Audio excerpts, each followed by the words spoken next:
Good day, grade 9 students. Our lesson for today is representing quadratic function using equation.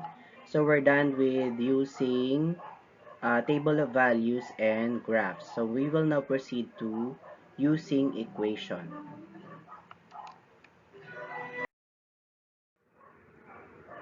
Okay, in quadratic function, it is in the form of y is equal to ax squared plus bx plus c, wherein your y can be replaced by f of x. Okay, so if you have this kind of equation, y is equal to 2x squared, is this a quadratic function? Yes, this is a quadratic function where a is equal to 2, b is equal to 0, and c is equal to 0. Meaning to say, b and c can be equal to 0, only a should not be equal to 0. So you can have here this kind of quadratic function. Kulang ng bx plus c. So meron lang siya quadratic term which is the 2x squared. So this is still quadratic function. So y is equal to 2x squared is a quadratic function. Another example is y is equal to negative x squared plus 4x. So, what is missing? So, ang nawawala po dyan ay letter C. Meron kang quadratic term at linear term. So, this is a quadratic function where A is negative 1, B is equal to 4, and C is equal to 0. Where did I get A is equal to negative 1? So, this is negative imaginary 1. Okay, so this is your A. So, negative 1. This is your B, 4. So, you don't have C here. So, that's why it's 0. Okay, next is y is equal to 3x squared minus 5. This is also a quadratic function. So, wherein a is equal to 3. So, this is your A. You don't have bx. So, b is equal to 0. And this is your c, which is negative 5. Okay, so these three are all quadratic functions. Mawala man si B, mawala man si C, or mawala both B and C. Bawal lang mawala si quadratic term kasi A should not be equal to 0. Okay?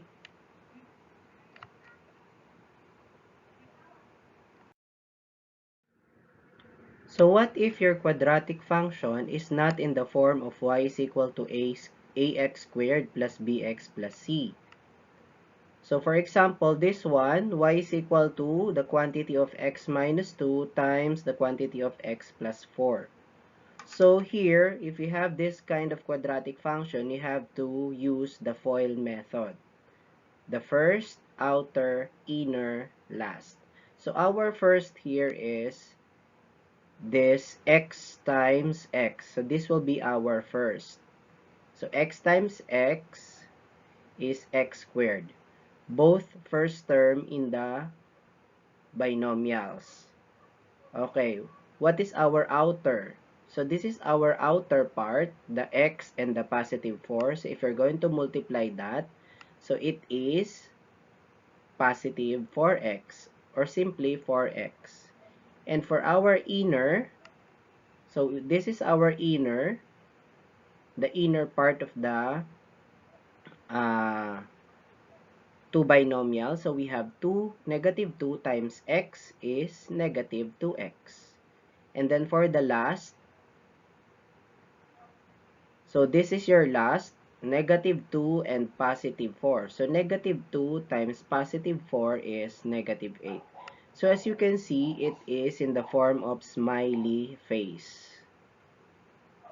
Okay, so let's use the FOIL table. So this is your FOIL table. So our first is x squared. Our outer is 4x. Our inner is negative 2x. And our last is negative 8. So since we have two linear terms, the 4x and negative 2x. So we will combine these two. So since it is positive and negative, you need to subtract, then copy the positive sign. So it is positive 2x. Then copy x squared and negative 8. So your final quadratic function is y is equal to x squared plus 2x minus 8, wherein your a is 1. So where did you get a is 1? Here, imaginary 1 here. And then b is 2 and c is negative 8. So it is already in the form of y is equal to ax squared plus bx plus c. Another example, so this one, y is equal to 3x times the quantity of x minus 1 minus the quantity of 3x plus 7. So if you have this kind, you need to use distributive property. So 3x will be multiplied by the first term of the binomial. So 3x times x, it is 3x squared. Okay. Now, 3x times negative 1. So it is negative 3x. 3x times negative 1 is negative 3x. And negative 1 times 3x. So this is negative. You have there 1.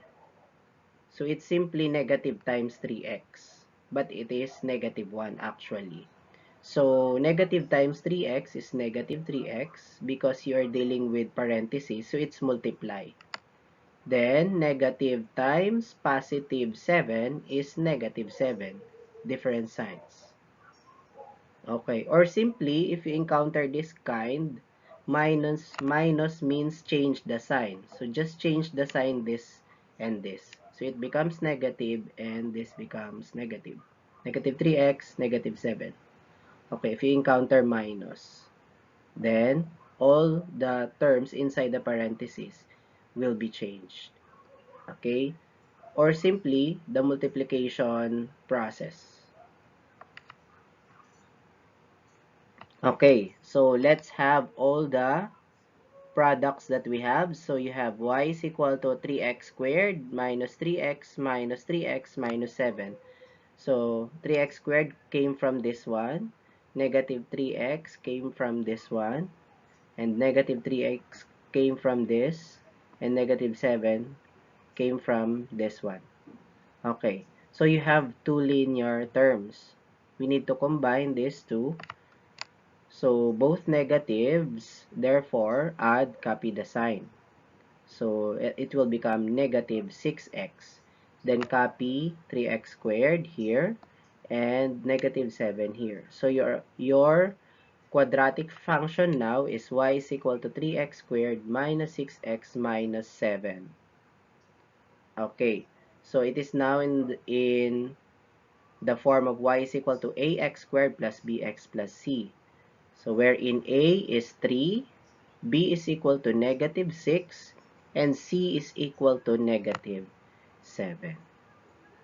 Okay, so that's how we represent our quadratic function using equation. Okay, if you have questions, just ask me in the comment section or message me in our group chat if you did not understand this lesson, or you can repeat this video again and again so that you will understand it thoroughly. Dahan-dahan maintindihan nyo yan kapag meron kayong hindi na gets. Okay, so that's all. Goodbye, class.